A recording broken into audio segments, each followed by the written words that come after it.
विद्येविना मती गेली, मतीविना नीती गेली, नीतीविना गती गेली, गतीविना वित्त गेले, वित्तविना शूद्र खचले, इतके अनर्थ एका अविद्येने केले, इतके अनर्थ एका अविद्येने केले.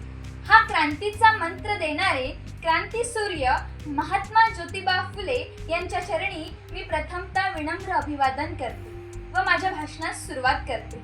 नमस्कार, मी अनुश्री नंदकिशोर मुळे, यशवंतराव चव्हाण कला व विज्ञान महाविद्यालय मंगरुळपीरची विद्यार्थिनी. विषय मांडती आहे अंधश्रद्धा, अन्याय व अज्ञानाविरुद्ध महात्मा फुले यांचा लढा. आज आपण 21व्या शतकात चंद्रावर पाऊल ठेवत आहोत, पण आजही समाजात अंधश्रद्धेची पाळेमुळे घट्ट रुतलेली आहे. अशा वेळी 18व्या शतकात ज्या महापुरुषाने केवळ शब्दांनीच नाही तर प्रत्यक्ष कृतीतून अज्ञान आणि अंधश्रद्धेच्या छाताडावर प्रहार केला, त्याच महात्म्याचे विचार मांडण्यासाठी मी उभी आहे. मित्रांनो, त्या काळात समाज हा अज्ञानाच्या दाट धुक्यात हरवलेला होता.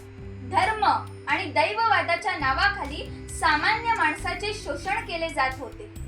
देव पावतो, नशिबात आहे तेच मिळतं, अशा विचारांमुळे माणसाचा आत्मविश्वास कायमचा मारला गेला होता. महात्मा फुलेंनी ओळखलं की जोपर्यंत माणसाच्या डोक्यातील अज्ञान दूर होणार नाही तोपर्यंत त्याच्या हातातील बेड्या तुटल्या जाणार नाही. त्यांनी पाहिलं की अडाणी माणूस हा केवळ त्याच्या गरिबीमुळे नाही तर त्याच्या मानसिक गुलामगिरीमुळे पीडित आहे.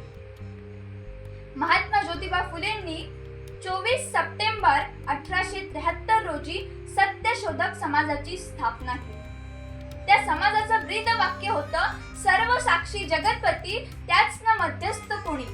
त्यांनी भक्ताला आणि देवाला जोडणाऱ्या मध्यस्थांची साखळी तोडली. त्यांनी सांगितले की देव हा निर्गुण निराकार आहे.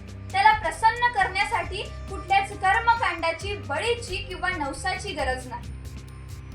सत्यशोधक विवाहाची पद्धत सुरू करून त्यांनी लाखो रुपयांची उधळणपट्टी आणि अंधश्रद्धेला फाटा दिला. हा त्या काळचा सर्वात मोठा बंड होता. जर अज्ञानावर मात करायची असेल तर शिक्षण हा सर्वात मोठा उपाय आहे. म्हणून त्यांनी स्वतःच्या पत्नीला म्हणजेच सावित्रीमाईंना शिकवलं आणि समाजासाठी शिक्षणाची दारं खुली करून दिली. त्यांचा लढा केवळ शाळा काढण्यापुरता नव्हता तर माणसाला विचार करायला शिकवण्याचा होता. ज्याच्याकडे तर्कशक्ती आहे तो चमत्कारांच्या मागे धावत नाही, हे त्यांनी गुलामगिरी आणि शेतकऱ्यांचे आसूड या पुस्तकात ठणकावून सांगितले. महात्मा फुले म्हणायचे की माणसाचा मुख्य आधार स्वातंत्र्य आहे. अज्ञान हीच खरी गुलामगिरी आहे. जेव्हा एखादा माणूस दगडाच्या देवाला दूध पाजतो पण जिवंत माणसाला पाणी पाजत नाही, तेव्हा हे अज्ञान पराकोटीला जातं.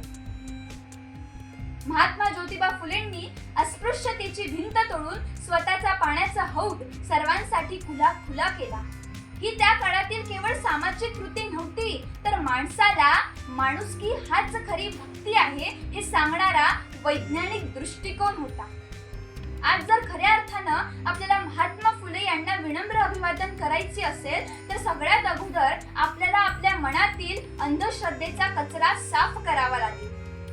प्रत्येक भारतीय नागरिक हा सुशिक्षित असणं गरजेचं आहे. तर्कशक्ती त्याच्याकडे असणं गरजेची आहे आणि प्रत्येकाने हे मानणं गरजेचं आहे की माणुसकी हाच खरा धर्म आहे. जोपर्यंत आपण याला मानणार नाही की माणुसकी हाच खरा धर्म आहे तोपर्यंत महात्मा ज्योतिबा फुले यांचं स्वप्न पूर्ण होणार नाही. मग आपण म्हणायचं की माणुसकी हाच खरा धर्म आहे, तेव्हाच कुठे महात्मा ज्योतिबा फुले यांच्या स्वप्नातील भारत घडेल. शेवटी एवढंच म्हणेल, सत्य शोधाया जगती क्रांतीची मशाल पेटली, सत्य शोधाया जगती क्रांतीची मशाल पेटली, अज्ञानाचा काळोख सरला ज्योतिबांची वाट तेवली, अज्ञानाचा काळोख सरला ज्योतिबाची वाट तेवली. जय ज्योती, जय क्रांती. धन्यवाद. प्रेक्षक हो, तुम्हाला आमच्या स्पर्धकाचा व्हिडिओ नक्कीच आवडला असेल. आता या स्पर्धकाला जिंकवून देण्यासाठी तुम्ही सुद्धा मदत करू शकता. या स्पर्धकाचा व्हिडिओ लाईक करून, तसेच स्पर्धकाला प्रेरित करण्यासाठी त्या व्हिडिओवर कमेंट करून आणि हो, जास्तीत जास्त लोकांपर्यंत हा व्हिडिओ शेअर करून आणि हो, हा व्हिडिओ शेवटपर्यंत पाहिल्याबद्दल आपल्या सर्वांचे मनपूर्वक आभार.